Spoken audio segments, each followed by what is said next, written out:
It began with a shadow crossing the border, and the world held its breath. When Russia invaded Ukraine, it wasn't just about land. It was about power, survival, and the soul of a nation.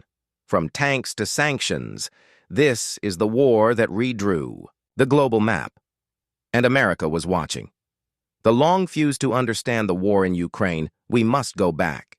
Not just to 2022 when Russian tanks rolled across the border, but to 1991 when the Soviet Union collapsed.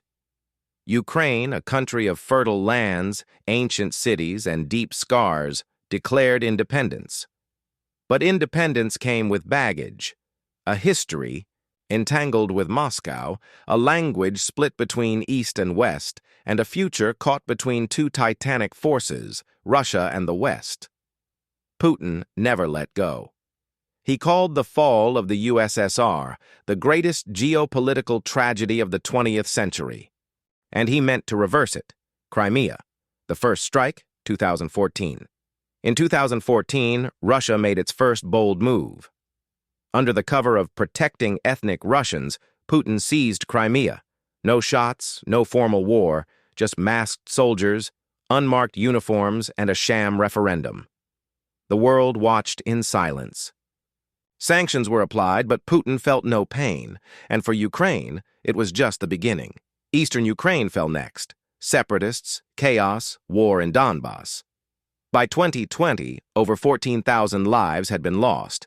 But the world had moved on, until 2022, invasion. February 24, 2022, the sirens wailed in Kiev before dawn. People rushed into subways, children clung to their mothers, and the sky lit up with missiles.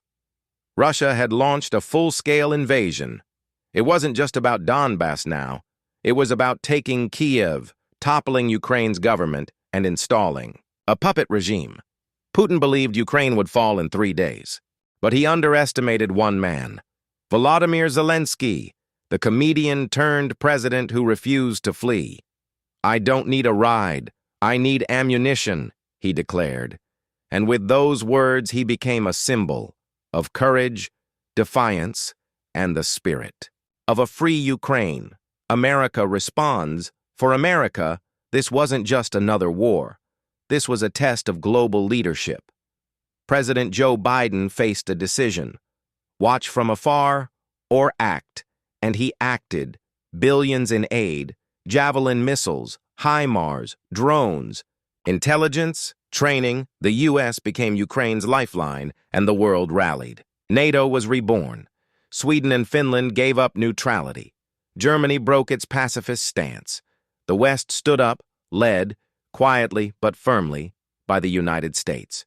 The sanctions war. But it wasn't just tanks versus tanks. America launched a financial war. Russian oligarchs' yachts were seized. Banks were banned from SWIFT. Tech giants pulled out. McDonald's shut down in Moscow. The ruble collapsed. Temporarily. It was a new kind of war. The dollar versus the Kremlin. And Putin struck back, using oil, gas, and wheat as weapons. Gas prices in Europe soared. Inflation rippled across the U.S. gold card. America's refugee gamble as bombs fell in Ukraine. Millions fled. And here's where America made a bold move. In 2025, the U.S. launched the Gold Card program, a fast-track visa for war refugees and skilled migrants fleeing chaos. Tens of thousands of Ukrainians entered America, bringing stories of loss, but also skills, heart, and hope. Some found new homes in Chicago, others in Phoenix, others reunited with family in Brooklyn. America was changing and again shaped by war, immigration, and the timeless idea that the U.S. is a refuge for the world's broken dreams. The war drags. On by 2023, Russia had failed to take Kyiv.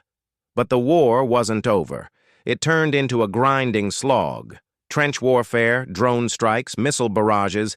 Cities like Bakhmut were flattened. Civilians died. The world grew numb.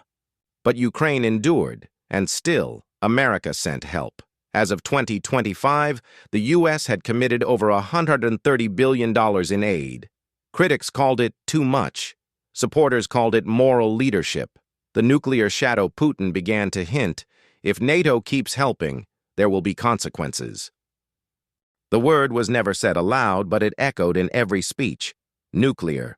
The world teetered on the edge. And the U.S. held its line, not with fear, but strategy. Missile defense systems were moved, red lines were drawn, and back-channel talks. Quiet, urgent, kept the unthinkable at bay. What is victory? In war, victory isn't always a parade.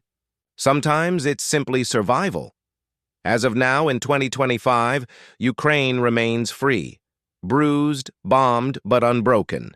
Russia holds part of the East, but it has lost more. Soldiers, money, global trust, and America proved it still leads, not through conquest, but commitment.